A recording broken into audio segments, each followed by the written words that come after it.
2021년 11월 10일 큐티 말씀입니다. 에스겔 48장 15절로 35절입니다.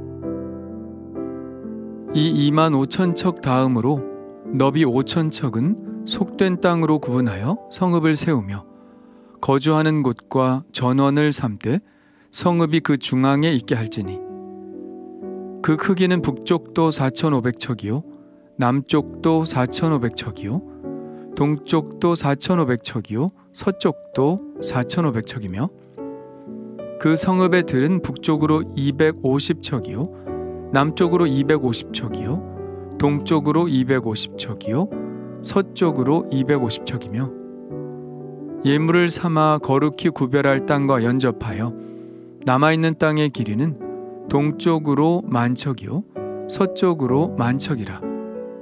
곧 예물을 삼아 거룩하게 구별할 땅과 연접하였으며 그 땅의 소산을 성읍에서 일하는 자의 양식을 삼을지라.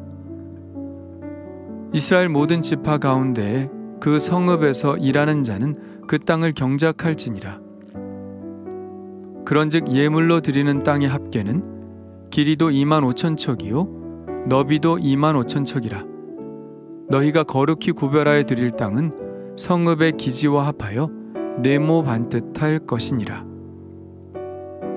거룩하게 구별할 땅과 성읍의 기지 좌우편에 남은 땅은 군주에게 돌릴지니 곧 거룩하게 구별할 땅의 동쪽을 향한 그 경계선 앞 25,000척과 서쪽을 향한 그 경계선 앞 25,000척이라. 다른 목들과 연접한 땅이니 이것을 군주에게 돌릴 것이며 거룩하게 구별할 땅과 성전의 성소가 그 중앙에 있으리라. 그런즉 군주에게 돌려 그에게 속할 땅은 레위 사람의 기업 좌우편과 성읍의 기지 좌우편이며 유다 지경과 베냐민 지경 사이에 있을지니라. 그 나머지 모든 지파는 동쪽에서 서쪽까지는 베냐민의 몫이요 베냐민 경계선 다음으로 동쪽에서 서쪽까지는 시므온의 몫이요 시므온 경계선 다음으로 동쪽에서 서쪽까지는 이사갈의 몫이요 이사갈 경계선 다음으로 동쪽에서 서쪽까지는 스불론의 몫이요 스불론 경계선 다음으로 동쪽에서 서쪽까지는 갓의 몫이며 갓 경계선 다음으로 남쪽 경계선은 다말에서부터 무리바 가데스 셈에 이르고 애굽 시내를 따라 대해에 이르나니 이것은 너희가 제비 뽑아 이스라엘 지파에게 나누어 주어 기업이 되게 할 땅이요 또 이것들은 그들의 몫이니라. 주 여호와의 말씀이니라. 그 성읍의 출입구는 이러하니라. 북쪽의 너비가 4,500척이라. 그 성읍의 문들은 이스라엘 지파들의 이름을 따를 것인데 북쪽으로 문이 셋이라. 하나는 르우벤 문이요 하나는 유다 문이요 하나는 레위 문이며 동쪽의 너비는 4,500척이니 또한 문이 셋이라.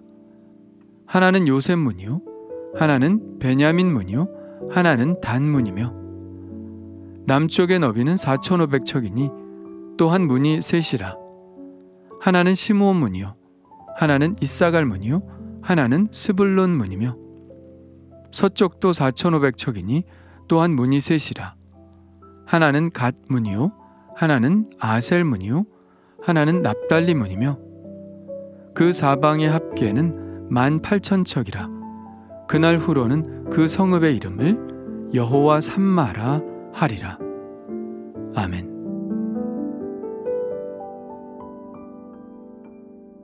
(15절부터 22절까지는) 45장 1절부터 8절까지의 말씀을 확대해서 본 것입니다. 제사장들의 구역과 레위인들의 구역에 이어 성읍의 기지가 되는 구역과 군주의 구역에 대해 설명하고 있는데요.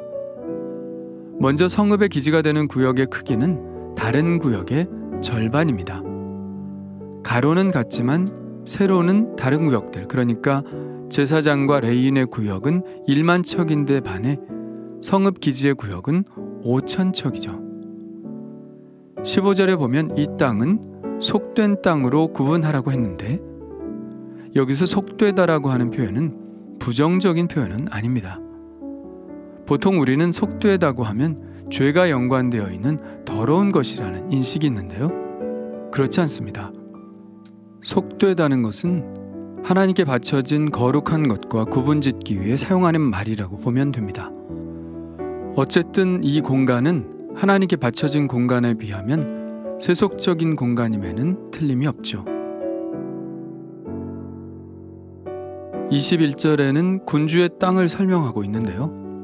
군주의 땅은 거룩히 구별한 땅의 좌우에 있는데 세로의 길이는 25,000척이고 가로는 동쪽으로 요단강까지 서쪽으로는 지중해까지 나아갑니다. 그런데 여기서 군주라는 용어가 좀 생소하죠? 보통은 왕이라는 칭호를 쓰지 않습니까? 그런데 에스겔은 45장부터는 왕이라는 단어 대신에 성경에서는 좀 생소한 군주라는 용어를 씁니다. 물론 군주라는 말이 다른 성경에 전혀 나오지 않는 것은 아닙니다. 다니엘서에서 몇 번 등장하죠. 그러나 이스라엘의 왕에 대해서는 군주라는 말을 사용하지 않습니다. 이 군주라는 말은 영어로 말하면 프린스를 번역한 말입니다. 보통 왕은 킹이라고 하죠. 히브리어도 다릅니다. 왕은 멜레크를 번역한 것이고 군주는 나시를 번역한 말입니다. 멜레크는 그야말로 최고의 통치자들을 말하지만 나시는 우두머리나 다스리는 사람 정도의 뜻을 가지고 있습니다. 그러니까 에스겔은 의도적으로 멜레크, 왕이라는 단어를 쓰지 않고 나시, 그저 다스리는 사람이라고 썼다는 것을 알 수 있죠. 그렇다면 에스겔은 왜 왕이라는 단어를 쓰지 않았을까요?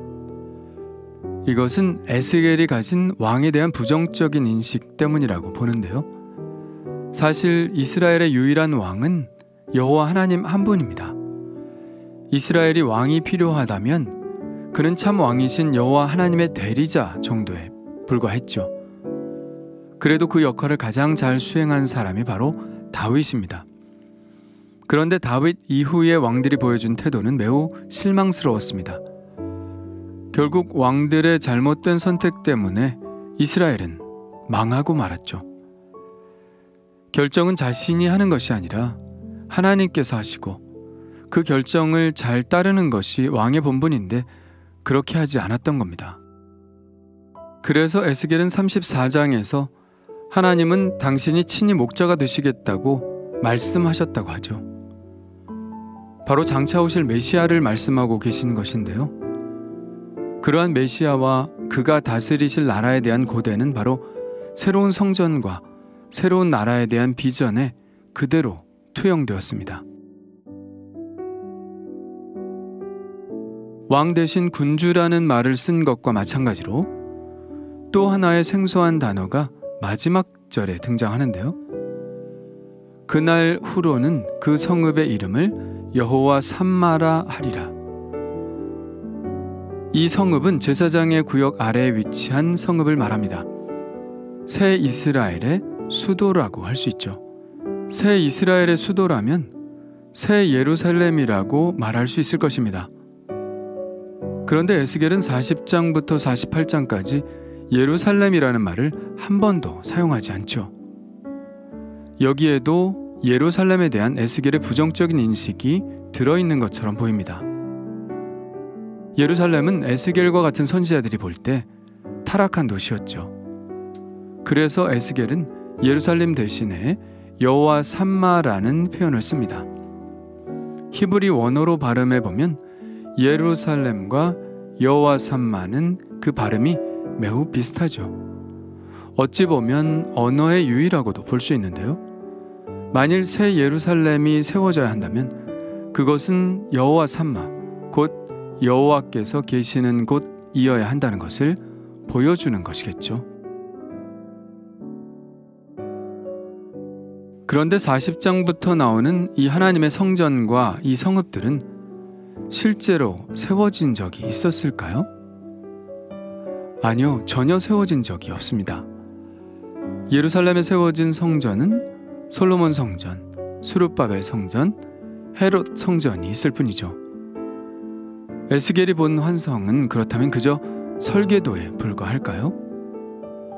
그런데 하나님께서는 왜 지어지지도 않을 이 성전의 환상을 에스겔을 통해서 말씀하셨을까요? 그 해답은 요한계시록에서 찾을 수 있을 것 같은데요.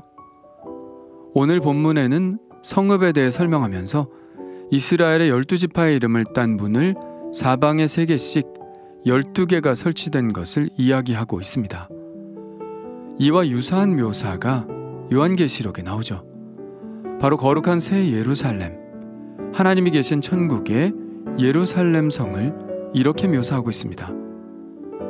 성령으로 나를 데리고 크고 높은 산으로 올라가 하나님께로부터 하늘에서 내려오는 거룩한 성 예루살렘을 보이니 크고 높은 성곽이 있고 12문이 있는데 문에 12천사가 있고 그 문들 위에 이름을 썼으니 이스라엘 자손 12지파의 이름들이라. 동쪽의 세 문, 북쪽의 세 문, 남쪽의 세 문, 서쪽의 세 문이니. 뿐만 아니라 성읍의 모양도 정사각형으로 같습니다. 그 성은 네모가 반듯하여 길이와 너비가 같은지라. 그 갈대자로 그 성을 측량하니 12,000 스타디온이요 길이와 너비와 높이가 같더라. 물론 에스겔 성읍의 크기와 계시록의 크기는 비교가 안 될 정도로 계시록에 나타난 새 예루살렘의 크기가 훨씬 크죠. 12,000 스타디온이면 2,400km에 해당됩니다. 그러나 여기서 중요한 것은 그 숫자의 상징적인 의미죠. 정사각형 혹은 계시록에 나온 것처럼 정육면체는 완전성을 상징하고 12,000 스타디온이라고 하는 이 크기는 우주적 규모를 상징합니다. 12라는 숫자는 이스라엘의 12지파 또 예수님의 12제자와 같이 포괄적인 하나님의 백성을 말합니다. 하나님의 백성을 나타내는 요한계시록의 또 다른 숫자인 14만 4천도 120을 2번 곱해서 생긴 숫자죠. 120이면 오순절의 성령 강림 사건 때 기도했던 성도들의 숫자 아닙니까? 역시 하나님의 백성을 의미하는 숫자인 것이죠. 그러니 계시록의 새 예루살렘은 성도들의 도성인 것입니다. 유대인들뿐만 아니라 예수 그리스도로 인해 구속받은 전 세계 모든 백성들이 영원히 거하는 천국을 말씀하고 있는 것이죠. 에스겔이 보았던 것이 무엇이었을까요? 장래에 하나님께서 이루실 그 나라를 본 것 아닐까요? 왕이 아니라 이스라엘의 참 목자인 메시아가 다스리는 나라. 이 땅에 건설될 나라가 아니라 완전하고 흠없는 모습으로 우리 앞에 보일 유대인들의 나라가 아니라 세계 모든 하나님의 백성들이 맞이하게 될 그 하나님의 나라를 본 것 아닐까요? 예, 에스겔이 보았지만 전혀 이 땅에 건설되지 않았던 그 하나님의 도성은 하늘에서 바로 우리를 기다리고 있을 것입니다. 주님 감사합니다. 에스겔 묵상을 끝까지 잘 마칠 수 있게 하신 은혜 감사드립니다. 에스겔이 본 미래의 환상을 통해서 당신의 백성들을 예비하셨음을 봅니다. 그 영원한 하나님의 도성을 꿈꾸오니 그 땅에 이르게 하여 주옵소서. 그 거룩한 성, 마치 신부가 남편을 위하여 단장한 것 같은 그 성에 들어가 여호와 삼마, 친히 우리와 함께 하시는 그곳에서 주님과 함께 영원한 시간을 보내게 하여 주옵소서. 예수님의 이름으로 기도합니다. 아멘.